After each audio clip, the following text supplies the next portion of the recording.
کیا آپ جانتے ہیں کہ پاکستان سے الگ ہونے والے بنگلہ دیش کو پاکستان، چین، افغانستان اور بھارت اپنے لیے سونے کی چڑیا کیوں مانتے ہیں؟ اور اس سونے کی چڑیا کو اپنے ہاتھ میں کرنے کے لیے بھارت کتنی زیادہ محنت اور کامیابی حاصل کر چکا ہے؟ بنگلہ دیش میں شیخ حسینہ اور بھارت میں نریندر مودی کی حکومت آنے کے بعد سے دونوں ملکوں کی دوستی بہت مضبوط ہو چکی ہے، اور اس دوستی کا ثبوت یہ ہے کہ بنگلہ دیش کی وزیر اعظم شیخ حسینہ واجد اور نریندر مودی سن 2015 سے لے کر اب تک 12 سے زیادہ ملاقاتیں کر چکے ہیں۔ دریائے تیس تک پانی کی تقسیم اور سرحدی علاقوں میں بھارتی سیکیورٹی فورسز کے ہاتھوں بنگلہ دیش کے شہریوں کی ہلاکت کے معاملے کو الگ چھوڑ دیا جائے تو دونوں ملکوں کے درمیان کئی بڑے اور اہم معاہدے طے پا چکے ہیں۔ کچھ عرصہ پہلے ہی ان دونوں ملکوں کے درمیان پانی کی تقسیم، ریلوے سائنس ٹیکنالوجی اور خلائی ٹیکنالوجی کے معاہدے ہوئے ہیں۔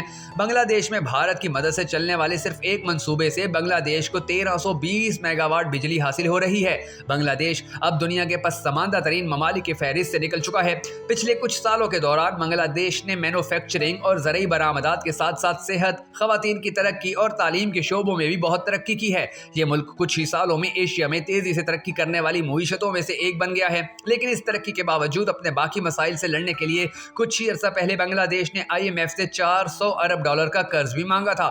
ظاہر ہے کہ ایسے وقت میں بنگلہ دیش کو انڈیا کی مدد کی بھی بہت سخت ضرورت ہے، اور انڈیا کے لیے بھی بنگلہ دیش کی ضرورت پہلے سے بڑھ گئی ہے۔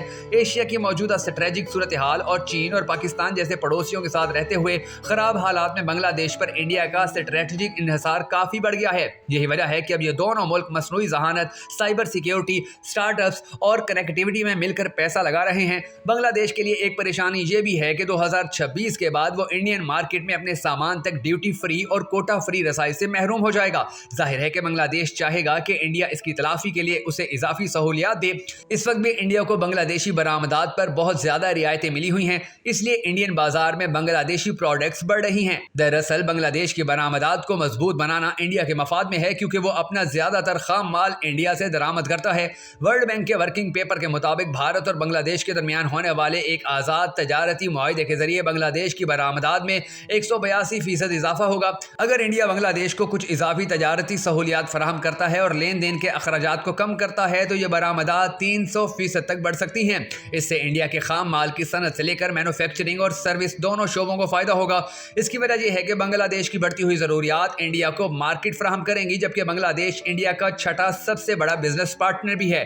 سن 2009 میں ان دونوں ملکوں کے درمیان $2.4 ارب کی تجارت ہوئی، لیکن 2020-21 میں یہ تجارت بڑھ کر $10.8 ارب تک پہنچ گئی۔ نریندر مودی نے شیخ حسینہ سے ایک ملاقات کے بعد کہا کہ بنگلہ دیش انڈیا کے سب سے بڑے بزنس پارٹنر میں سے ایک ہے۔ انڈیا اب بنگلہ دیش کے ساتھ IT، خلائی اور جوہری شعبوں میں بھی معاہدے کر رہا ہے۔ انڈیا میں بنگلہ دیشی لباس کی بہت مانگ ہے۔ یاد رہے کہ ان تینوں ہی شعبوں میں انڈیا کو بہت زیادہ مہارت حاصل ہے، اس لیے اگر یہ کاروباری تعاون مزید بڑھتا ہے تو بنگلہ دیش میں اس شعبے سے وابستہ کمپنیوں کی مارکیٹ بہت زیادہ بڑھے گی۔ انڈیا ہر سال 15 سے 20 لاکھ بنگلہ دیشیوں کو ویزا دیتا ہے جو علاج، نوکری، سیاحت اور تفریح کے لیے وہاں آتے ہیں۔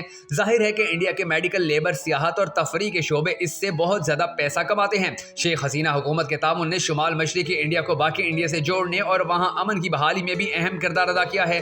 بنگلہ دیش نے انڈیا کو چٹاگانگ بندرگاہ استعمال کرنے کی اجازت دے رکھی ہے۔ ان دونوں ملکوں نے اگرتلہ سے اکوڑا تک ریل لنک بنایا ہوا ہے، یعنی آج اگرتلہ سے کوئی ڈھاکہ کے راستے کولکتہ جانا چاہتا ہے تو وہ آسانی سے آ سکتا ہے۔ انڈیا نے حسینہ حکومت کی مدد سے تریپورہ میں ایک پاور پلانٹ بھی کھولا ہے۔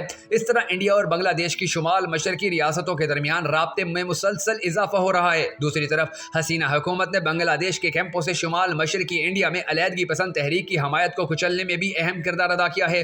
کچھ عرصہ پہلے ہی آسام کے وزیر اعلیٰ ہمانتا بسما شرما نے کہا تھا کہ بنگلہ دیش کی وجہ سے ان کی ریاست کے لوگ آج سکون سے سو سکتے ہیں۔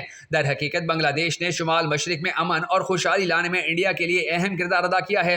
صرف یہی نہیں بلکہ شمال مشرق میں انڈیا کے باقی حصوں کے ساتھ رابطے کو بہتر بنانے میں بھی بنگلہ دیش کا بڑا کردار ہے۔ انڈیا کی بنگلہ دیش کے ساتھ تقریباً 4000 کلومیٹر کی سرحد ہے، اس لیے چین اور پاکستان جیسے ممالک کے چیلنجز کے پیش نظر انڈیا کو اس علاقے میں ایک ایسے ملک کی ضرورت ہے جو اس کا دوست ہو۔ یہی وجہ ہے کہ انڈیا کو بنگلہ دیش کی مدد کی اب اور بھی زیادہ ضرورت ہے۔ یہ بات بھی سچ ہے کہ اگر انڈیا بنگلہ دیش کی مدد کے لیے 2 قدم آگے نہیں بڑھتا ہے تو چین اس کے لیے 4 قدم آگے بڑھائے گا۔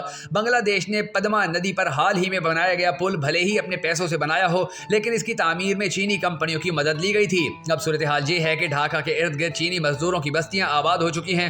بہت سے چینی شادی کے بعد وہاں اپنے گھر بھی بسا چکے ہیں۔ اس طرح چین کی موجودگی انڈیا کے لیے بڑا مسئلہ بن سکتی ہے۔